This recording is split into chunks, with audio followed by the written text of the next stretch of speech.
Say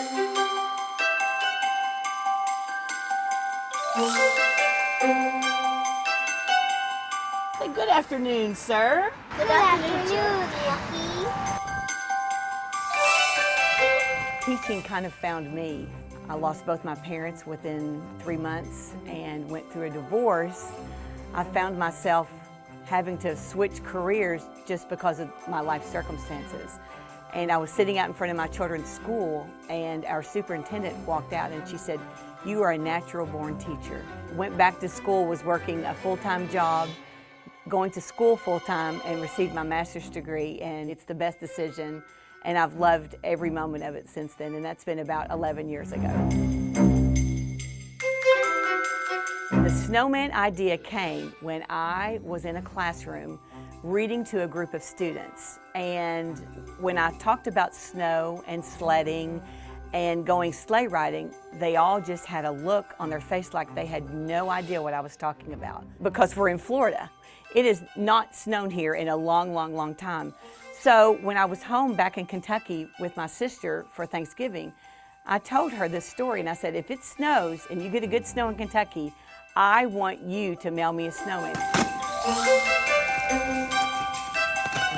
So Miss Hughes came to me and said, hey, I have this idea, and she explained what she was going to do about getting her sister to help her get a snowman down here, and I said, okay, go for it. Let's see what happens. I said, what are we going to name him? And she said, well, if he makes it to Florida, we're going to call him Lucky, and if he doesn't make it, we'll name him Puddles.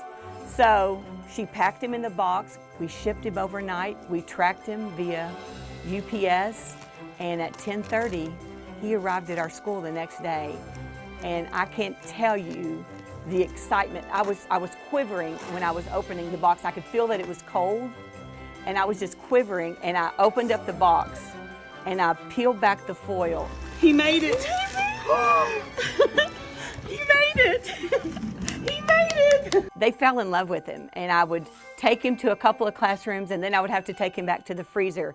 He had his own little home in our cafeteria freezer. They put a little sign that said, Home of Lucky the Snowman. The joy that it brought me watching them experience snow for the first time, that's something I'll never forget as a teacher.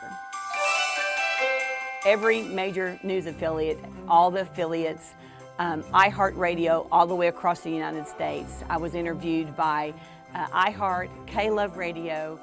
We were in Newsweek magazine. We were in People magazine twice. We were in Southern Living magazine. He's excited to meet you, so here he is. He's doing great. Oh my gosh! It has been worldwide. I think we counted, we were in 43 different states, newspaper, radio, or TV, and then several different countries. I've kind of even lost count.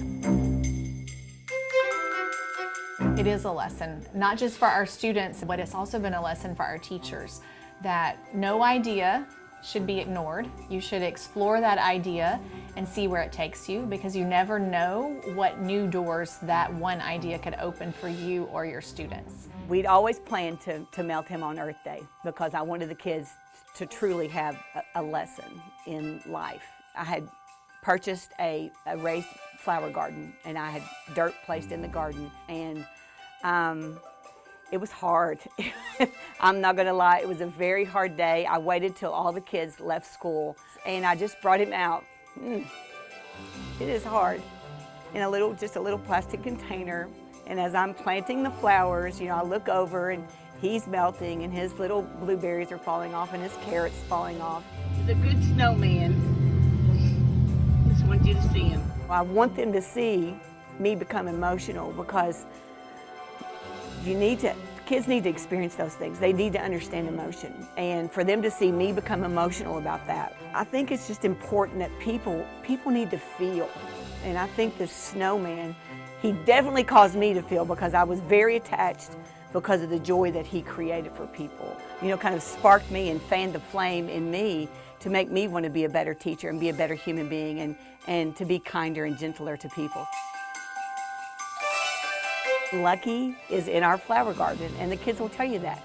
He's not gone, he's in our flower garden. In the garden, and I gave water so he can live in with ice. So the garden can be beautiful. but I was really sad that we melted him, but he's still here with us.